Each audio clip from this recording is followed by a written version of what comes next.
हरिओम। कुंडलिनी जागरण ध्यान में एक सब्जेक्ट आता है या एक बहस का मुद्दा है, या ये बोल सकते हैं कि बहुत लोगों को इसके बारे में ज्ञान है। तो उनको जो ज्ञान है, चाहे चक्रों का, चाहे कुंडलिनियों का या मेरुदंड का, ये सारी जो एक्सपीरियंस उन लोगों ने गेन किया है, चाहे पूछने वाले ने चाहे बताने वाले ने, ये सब किताबों से गेन किया है। और जो किताबें हैं ये उनके द्वारा लिखी गई हैं जो सिद्धिपात थे, या उनके द्वारा लिखी गई जो सिद्धिपात लोगों के साथ में या उन संत महात्माओं के साथ में रहते थे। अब आते हैं हम चक्रों पे और कुंडलियों पे। चक्र और कुंडलिनी और शक्तियाँ ये आपके मेरुदंड पे स्थित है, और जो मेरुदंड है वो रूप है एक, और जितनी बातें ये आपको बता रहे हैं ये अवरूप की बता रहे हैं, मतलब ये हिडन चीज़ों को बता रहे हैं। लेकिन है कहाँ ये आपकी रीढ़ की हड्डी में स्थित है। आपकी रीढ़ की हड्डी तो है, लेकिन ये जो शक्तियाँ हैं ये दिखती नहीं। अगर आप रीढ़ की हड्डी को अगर काट भी दोगे या अपने पूरे मांस को निकाल दो, पूरे शरीर के अंदर से अगर काट के देखोगे तो वो नहीं दिखती, लेकिन वो है। तो इसमें बहुत आसान हो जाता है कुछ भी भ्रांतियाँ फैलाना।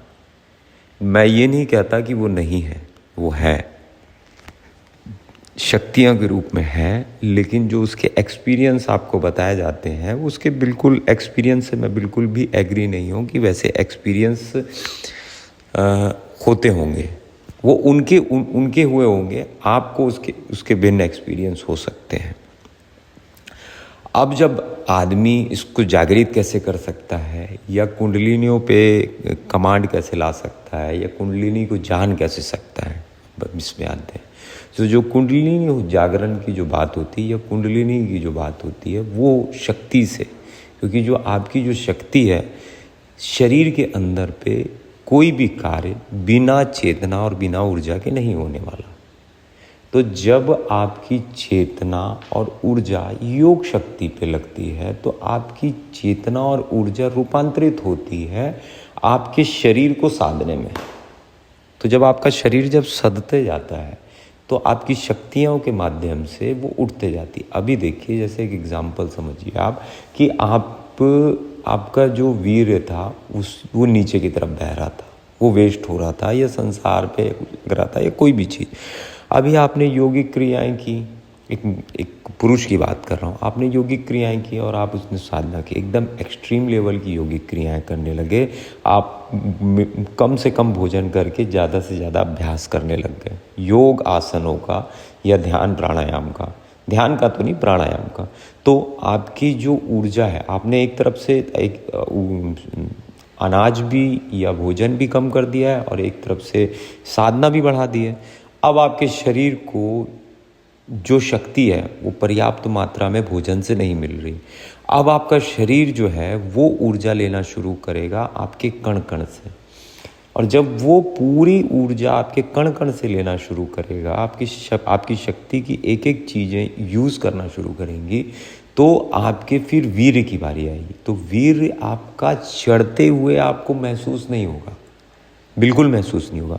वो कण कण में पहले विभाजन होगा आपके हर एक कण पे जाके, उसके बाद में फिर वो जो कार्य आपका जो शरीर जो कार्य कर रहा था भोजन से ऊर्जा लेके, वो वीर्य जो आपके अंदर में शेष था उससे करना शुरू करेगा।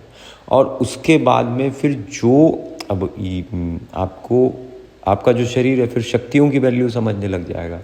जो निरंतर जो आपका शरीर जो शक्तियाँ वह करता था, बोलने में, देखने में, चलने में, भोगने में, तो जब आपको शक्तियों की वैल्यू पता चलती है साधक की, तो वो उसका यूज़ भी कम कर देता है।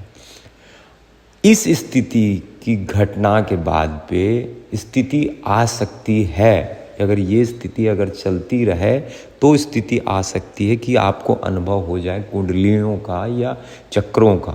स्थिति अभी आई नहीं है, और इस स्थिति पे भी कोई ऐसा डायमेंशन नहीं है कि आप इस स्थिति को इतने दिन तक करिए तो आप सिद्धिपात हो जाएंगे या आपके चक्र जागृत हो जाएंगे।